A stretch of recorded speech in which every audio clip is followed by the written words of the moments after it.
नमस्कार दोस्तों, stock India YouTube channel में आपका हार्दिक स्वागत है। आप देख रहे हैं स्टॉक इंडिया यूट्यूब चैनल। अगर आप पहली बार चैनल पर विजिट कर रहे हैं तो बेल आइकन को हिट कर लें, ऑल को सेलेक्ट कर लें। तो मित्रों, सबसे पहले इस वीडियो की शुरुआत में हम जोमेटो की बात कर लेते हैं। तो जोमेटो के जो को फाउंडर है मोहित गुप्ता, उन्होंने जोमेटो को छोड़ दिया है। और न्यूज़ में ये है, food delivery major Zomato as another of its cofounder Mohit जो गुप्ता हैं, उन्होंने अपने पोस्ट से वो उन्होंने रिजाइन कर दिया है। और Gupta who was the elevated to as a cofounder इन 2020, और जोमेटो के को फाउंडर के रूप में इन्होंने 2020 में जोमेटो को ज्वाइन किया था। और देखें तो जोमेटो में जो बड़े लेवल के जो अधिकारी हैं, इसमें ये मोहित जो गुप्ता है वो तीसरे बड़े अधिकारी हैं जिन्होंने जोमेटो से रेजिग्नेशन दिया है। अगली न्यूज लेते हैं हम टाटा मोटर्स से लेते हैं। और टाटा मोटर्स है वो एक, इसमें आपको बड़ी ब्रेकिंग न्यूज देखने को मिल रही है। और ये ब्रेकिंग न्यूज मिल रही है आपको बीएससी बॉम्बे स्टॉक एक्सचेंज की तरफ से। और बीएससी का जो इंडेक्स है सेंसेक्स इंडेक्स, जिसमें आपको 30 स्टॉक्स का जो इंडेक्स देखने को मिलता है, उसमें डॉक्टर रेड्डी का जो स्टॉक्स है, और डॉक्टर रेड्डी की जगह अब उसमें टाटा मोटर है वो आपको देखने को मिलेगा। टाटा मोटर है उसमें शामिल होने वाला है। बीएससी ने आज अपने एक स्टेटमेंट में कहा है, BSE today announced that auto major Tata Motors will replace pharma stock doctor Reddy's laboratories in Sensex from next month. यानी अगले महीने से जो बीएससी का जो मेजर जो इंडेक्स है, जिसको हम सेंसेक्स के नाम से बोलते हैं, और पूरे देश में ये रिफ्लेक्शन देता है सेंसेक्स से। जैसे नेशनल स्टॉक एक्सचेंज का जो निफ्टी 50 इंडेक्स जो होता है, वैसे ही भारत का ही नहीं, और जो सेंसेक्स जो है वो एशिया का सबसे, बॉम्बे स्टॉक एक्सचेंज है पुराने एशिया के सबसे पुराने स्टॉक एक्सचेंज में से है। और इसका जो सेंसेक्स जो इंडेक्स है, जो उसमें भारत की जो मेजर 30 जो कंपनीज होते हैं उसको इसमें शामिल किया जाता है। तो उसमें अब टाटा मोटर्स को जगह मिलने वाली है। और टाटा मोटर्स ये किसकी जगह लेगा? डॉक्टर रेड्डीज की जगह लेगा। और ये जो इफेक्ट है, वो जो इंडेक्स में जो इफेक्ट ये होगा वो 19 दिसंबर से शामिल होगा। 19 दिसंबर से ये इफेक्ट हो जाएगा। और doctor Reddy will not be a part of the benchmark index according to Asia index run by the BSE and S&P Dow Jones. और इसमें यानी बीएससी की तरफ से ये अनाउंसमेंट किया गया है कि जो भारत का जो मेजर इंडेक्स है जो बीएससी का, जिसमें जो आपको 30 मेजर कंपनियां देखने को मिलती है, उसमें डॉक्टर रेड्डी की जगह अब आपको डॉक्टर रेड्डी की जगह है वो टाटा मोटर्स लेने जा रहा है। तो आज की तरफ से बीएससी का की तरफ से एक बड़ा ब्रेकिंग न्यूज ये था। अब अगली बात करते हैं इंडियन जो म्यूचुअल्स जो फंड है, भारत के जो म्यूचुअल फंड है, रिटर्न टू गवर्नमेंट बॉन्ड्स है जो इन्फ्लेशन रेट सिंस स्पीकिंग। यानी भारत के जो बड़े बड़े जो म्यूचुअल फंड्स जो हाउस हैं, जो म्यूचुअल फंड हाउस जिनको हम बोलते हैं, कि तो वो जो म्यूचुअल फंड हैं वो अब गवर्नमेंट बॉन्ड की तरफ जा सकते हैं। एक रिपोर्ट में ये कहा गया है, एक रिपोर्ट आई है जिसमें कहा गया है कि भारत के जो म्यूचुअल फंड है वो अब जो पैसा है वो शेयर मार्केट की बजाय वो कहाँ जा सकते हैं, अब वो गवर्नमेंट बॉन्ड्स की तरफ वो रुझान कर सकते हैं। और अब वो शेयर मार्केट की जगह अब वो बॉन्ड में पैसा लगा सकते हैं। इसका कारण एक तो इन्फ्लेशन बताया गया है कि इन्फ्लेशन है वो अब अपने पीक पॉइंट पे जा चुकी है। और आने वाले महीने या अगले वित्त वर्ष जब शुरू होगा तो दिसंबर या जनवरी के बाद में ये बताया जा रहा है रिपोर्ट में कि जो इन्फ्लेशन है वो अपने पीक पर है। और इस पीक के बाद में जो इन्फ्लेशन है वो काफ़ी नीचे आ जाएगा। और तो अब जो गवर्नमेंट जो बॉन्ड्स हैं उनकी तरफ है वो रुझान कर सकते हैं। दूसरा कारण ये रेट सीन स्पीकिंग, और गवर्नमेंट की तरफ से जितनी रेट हाइक की जानी थी वो हो चुकी है। और अब आगे जो होगी वो एक छोटे रूप में भी देखने को मिलेगी, या आरबीआई है वो इसमें आगे कट भी इन्फ्लेशन जो रेट हाइक करेंगे उसमें कम भी कर सकता है। तो इन चीज़ों को देखते हुए भारत के जो बड़े म्यूचुअल फंड हाउस हैं वो अब सरकारी बॉन्ड में पैसा लगाएंगे, ऐसी एक रिपोर्ट के जरिए कहा जा सकता है। तो अगर ऐसा हुआ तो आपको स्टॉक मार्केट में है वो म्यूचुअल फंड्स है वो का पैसा कम देखने का मिलेगा। और उसका असर ये हो सकता है कि जो प्रेजेंट में जो इंडियन जो मार्केट है, आप देख रहे हैं कि वो ऑल टाइम हाई पे चल रहा है। सभी जो इंडेक्स आप बात करें तो निफ्टी 50 की बात करें, सेंसेक्स की बात करें, और निफ्टी बैंक की बात करें, तो ये जो तीनों जो मेजर इंडेक्स हैं वो ऑल टाइम हाई पर चल रहे हैं। तो इस वजह से मार्केट है वो जो इंडेक्स है वो काफ़ी हो सकता है कि नीचे की ओर मूव कर सकते हैं। यानी उनमें एक ये देखने वाली बात होगी कि अगर ये रिपोर्ट सही होती है तो भारत का जो पैसे का जो मूवमेंट है वो बॉन्ड्स की तरफ होने से, और स्टॉक जो सेंस है, ये जो मार्केट में जो पैसा गिरावट है वो देखने को मिल सकती है।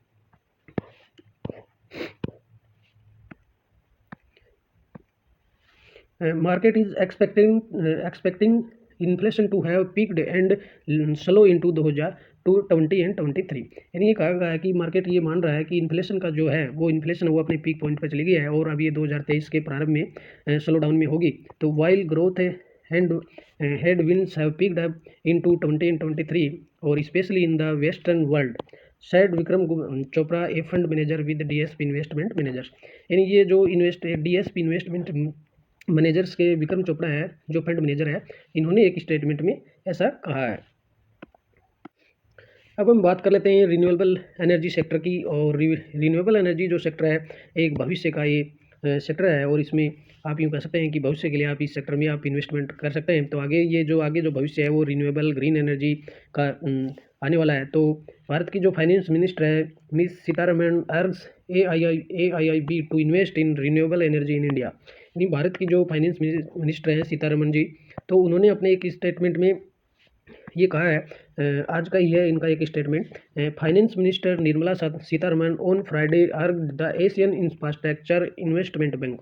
यानी एशियन जो इंफ्रास्ट्रक्चर इन्वेस्टमेंट बैंक है जिसको AIIB के नाम से जानते हैं, to scale up investment and mobilize private finance in India's key priority areas like renewable energy, energy efficiency and the climate smart technology. यानी फाइनेंस मिनिस्टर ने ये जो AIB बैंक है इससे ये कहा है कि भारत में जो आप इन्वेस्टमेंट करना चाहते हैं तो इन्वेस्टमेंट के लिए रिन्यूएबल एनर्जी का सेक्टर है, एनर्जी एफिशिएंसी है, क्लाइमेट चेंज के जो स्मार्ट टेक्नोलॉजी है क्लाइमेट चेंज के लिए, तो उसमें आप इन्वेस्टमेंट कर सकते हैं कि उसकी तरफ आप इन्वेस्टमेंट बढ़ा सकते हैं। She made this request to AIIB president Jin Liqun who met her earlier in the day. यानी आज जो एशियन इंफ्रास्ट्रक्चर इन्वेस्टमेंट बैंक के जो प्रेसिडेंट है जेन लिक्विन, उनसे उनकी मुलाकात में उन्होंने ये जिक्र इसमें किया है। तो इस न्यूज़ का असर ये होगा कि भारत में जो रिन्यूएबल एनर्जी के सेक्टर में काम करने वाली जो कंपनियां है उनमें आपको अब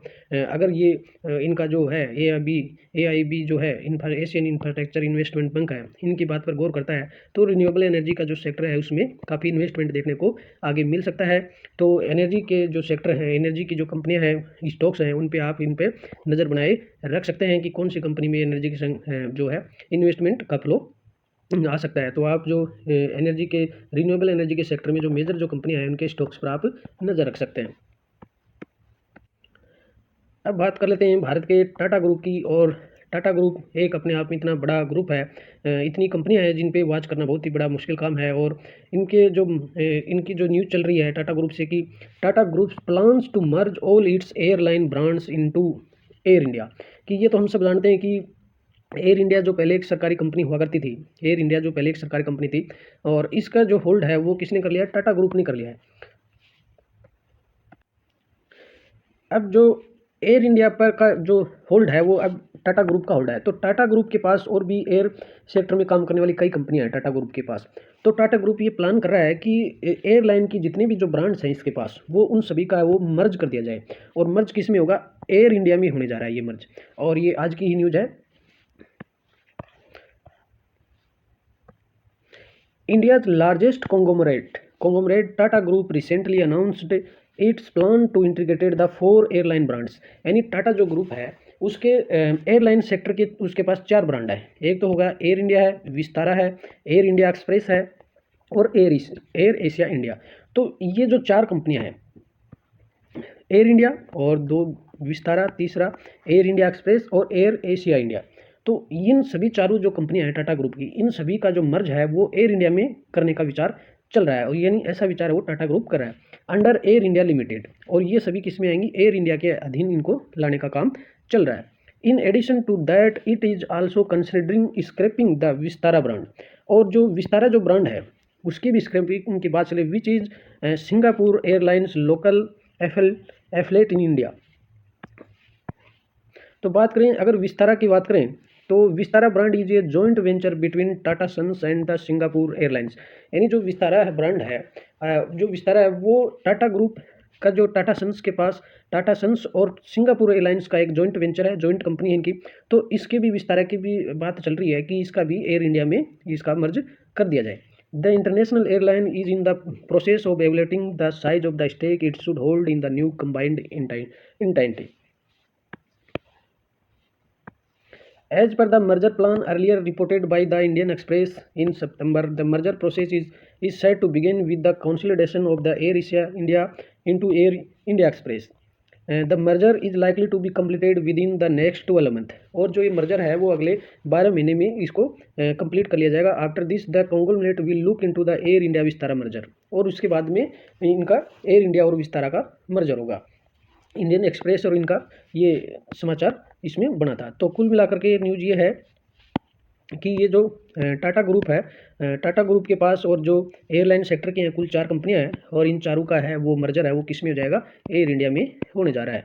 तो ऐसा हुआ तो एयर इंडिया वो, हालांकि एयर इंडिया अभी ये लिस्टेड नहीं है और भविष्य में ये लिस्ट भी हो सकती है, लेकिन टाटा ग्रुप से ये संबंधित एक बड़ी न्यूज आज देखने को मिल रही है. अब हम अगली न्यूज़ पे चलते हैं. अगली न्यूज़ है इंडियन फॉरेक्स रिजर्व है, यानी भारत का विदेशी जो व्यापार से संबंधित जो फॉरेक्स रिजर्व है तो वो rise at fastest pace since August 2021. यानी जो इस माह के इस वीक के जो डाटा हैं उनके अकॉर्डिंग कि अगस्त 2021 के बाद भारत के जो फॉरेक्स रिजर्व हैं वो अगस्त 21 के बाद सबसे तेज़ी से बढ़े हैं. यानी भारत के जो फॉरेन एक्सचेंज रिजर्व हैं उनमें काफ़ी ग्रोथ है वो देखने को मिल रही है.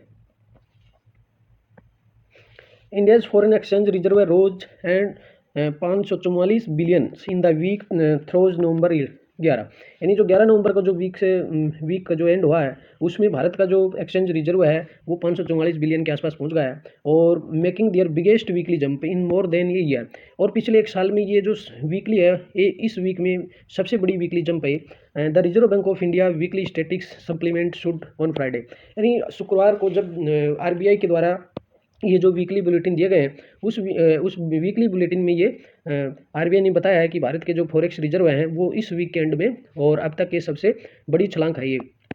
The country reserve were 529 billion November 4. यानी 4 नवंबर को जो समाप्त सप्ताह हुआ था उसमें 529 थे और 529 से बढ़कर के अब 544 हो गए हैं. और अब बात कर लेते हैं इंडियन इकोनॉमी ग्रोथ की. और इंडियन इकोनॉमी ग्रोथ है वही सबकी जो आशाएं हैं इस इंडियन इकोनॉमी ग्रोथ पर ही है, निर्भर करती हैं. तो हम देखें कि आज की इस RBI के जो बुलेटिन थे शुक्रवार में, इस वीकली जो बुलेटिन थे RBI के, उसमें RBI ने ये भी बताया कि इंडियन जो इकोनॉमी है वो 6.1 से लेकर के 6.3% की ग्रोथ है वो Q2 में हो सकती है. इंडियन जो इकोनॉमी है उसकी ग्रोथ है वो Q2 में है वो 6.1 से 6.3 के आसपास रह सकती है. Indian economy is expected to grow between 6.1 and 6.3 in the second quarter of the current financial year. यानी जो चालू जो वित्त वर्ष है उसके दूसरी जो तिमाही है उसमें इंडियन जो इकोनॉमी है उसकी ग्रोथ है वो 6.1 से 6.3 के बीच रह सकती है. On high frequency indicators and economic prediction models the reserve bank of India said in the monthly bulletin. यानी जो RBI के जो मंथली बुलेटिन जो शुक्रवार को आए हैं और उसमें RBI ने कहा है कि जो हाई फ्रिक्वेंसी इंडिकेटर्स हैं, यानी जो इकोनॉमी के जो इंडिकेटर्स हैं वो और इकोनॉमिक जो प्रिडिक्शन है जिसका मॉडल है वो सब चीज़ें हैं वो काफ़ी पॉजिटिव हैं और 6.1 से 6.3 के बीच है वो रह सकता है. This is the realised India is one of the course for a growth rate of about 7% the 22 and 23 the central bank said. और सेंट्रल बैंक RBI ने ये कहा है कि जो ग्रोथ की जो रेट है 22 और 23 के जो फिस्कल ईयर है इसमें लगभग 7% के आसपास इसमें रह सकती है. तो मित्रों इस वीडियो में हमने लगभग सभी आज की जो ब्रेकिंग न्यूज़ थी उनको कवर कर लिया है. तो और वीडियो अच्छा लगा हो तो शेयर और लाइक ज़रूर कीजिए, चैनल पे बने रहिए, सब्सक्राइब कर लीजिए और अगले वीडियो में फिर मिलते हैं. तब तक के लिए नमस्कार.